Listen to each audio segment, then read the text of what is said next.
Hello and welcome. I'm Ramesh Ramachandran, and you're watching a special broadcast here on DD India. We're asking, is Afghanistan back to the future? And joining me are two very special guests, Professor Daniel S. Markey from the US and Professor Sreeram Chaulia from India. Professor Chaulia, who or what do you blame for allowing the situation to come to such a pass, for the mess that Afghanistan finds itself in today? Now, Biden says the buck stops with him, but he also says there was no way the US could have completed a pullout without causing the chaos. Do you agree? Well, I think there's a blame game going on, Ramesh. Obviously, it's a fiasco, and we can't put a gloss on it. So there is, the U.S. Government is obviously blaming local Afghan elites, the Kabul leadership that did not put up a resistance towards the end, and for obviously failing to do nation building. But on the other hand, occupation forces have responsibilities. 20 years was a long time, and the US made many fatal mistakes and wrong choices all along the way. So there's no question that, and they essentially veered away from the initial goal of just countering terrorism. They took on a lot of responsibilities which were beyond their capacity. So there was that whole, so to call an imperial failure. 20 years they were there and they couldn't fix the country or to put it together in one piece.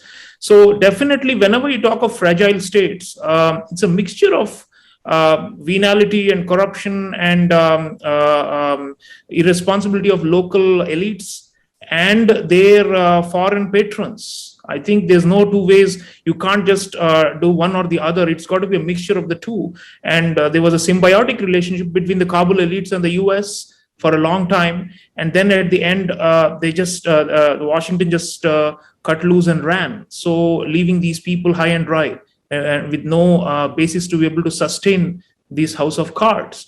So I think, you talk about civilian aid, the whole 20-year enterprise, the military assistance, the picking of favorites by the US within the country, the inability to go after the source of the problem, which was Pakistan, which was next door. All those things, I would say, bear a huge chunk of responsibility. So it's like the same question we asked historically, Ramesh, 1970s, who lost South Vietnam? I mean, there was a corrupt kleptocracy in South Vietnam that was unpopular and could not sustain itself. But then they were all backed up all along by the US. So I think it's a mixture of domestic political failure and international zeal that did not work out. Professor Chaulia, let's look back at 1996 when the Taliban first came to power. The resistance then came from the Northern Alliance, supported overtly by Russia, Iran, India, and so on. But in 2021, how will these countries, you think, will respond? And will resistance this time round come from within or externally, outside? Yeah, it's interesting, Ramesh, that some of the constituents of the former Northern Alliance are right now in Central Asia.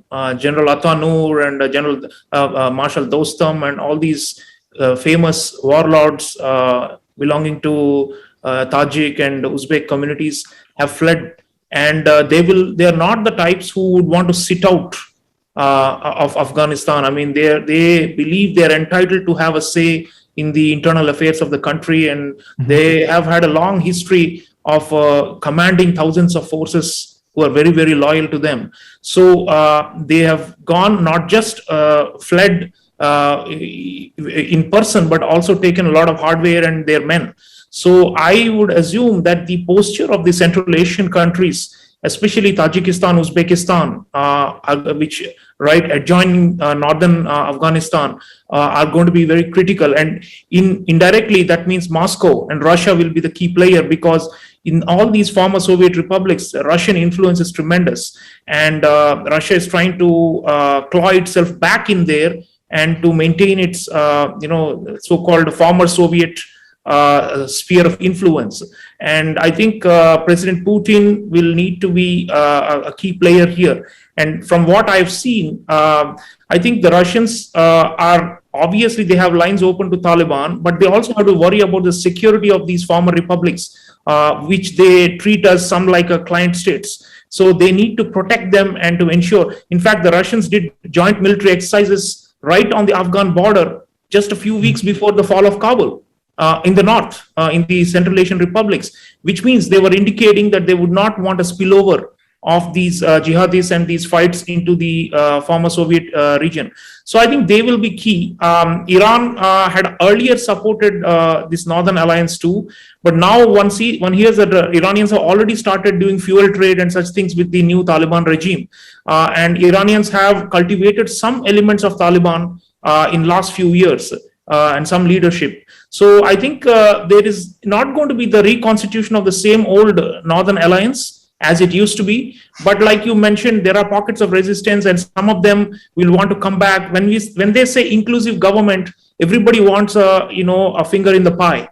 And right now, Taliban may be commanding everything, but if they do not include some of these other notables from the other ethnic groups, even Hazara, there are some Hazara Shia communities, Alipur and others who are continuing to resist the Taliban in small pockets.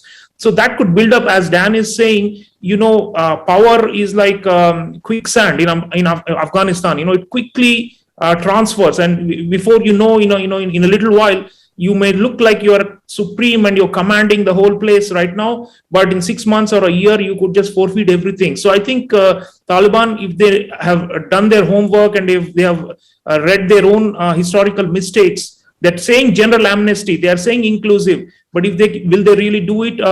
They better do it for their own sake, I think, because otherwise the viability of this new Afghan state itself is under question. Professor Chaulia, let's turn our attention to some other countries in Afghanistan's neighborhood.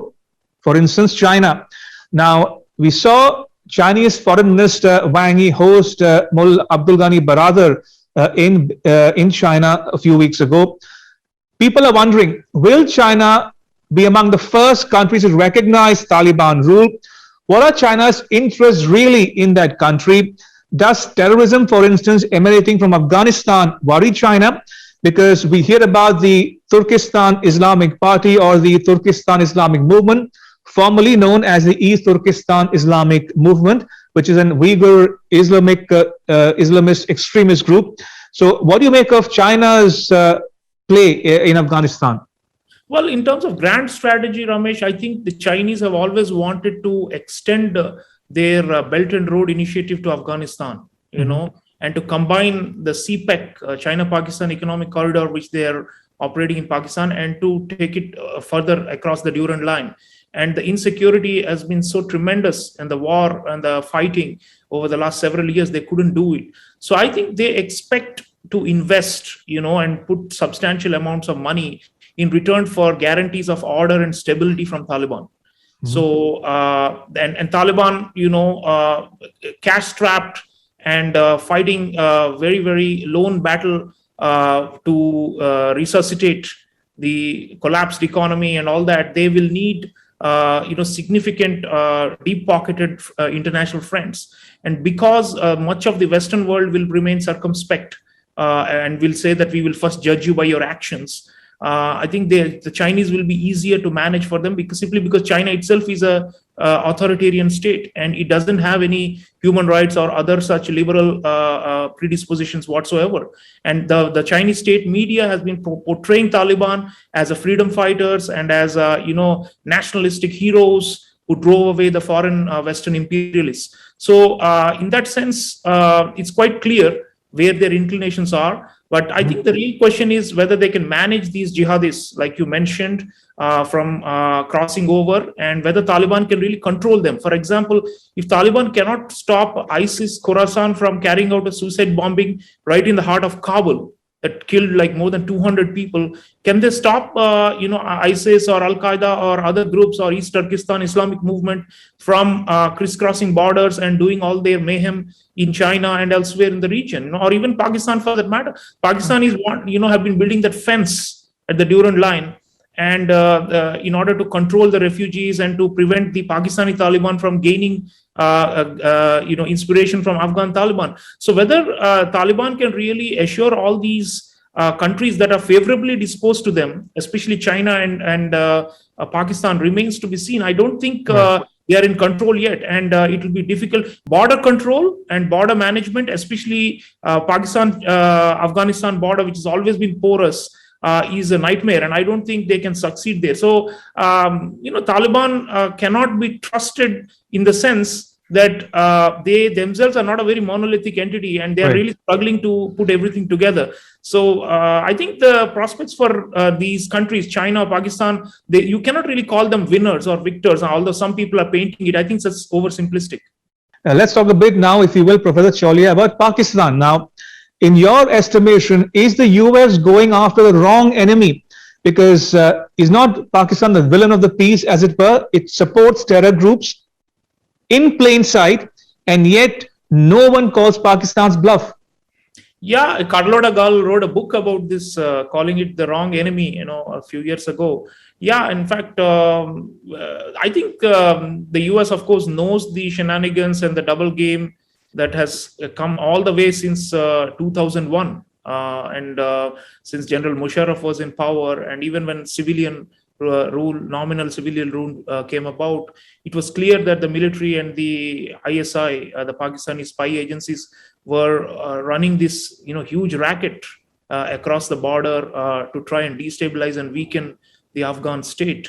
So in that sense, I think there's not much to expect from Pakistan except to want to cash in or consolidate on the Taliban victory. That's what they're hoping.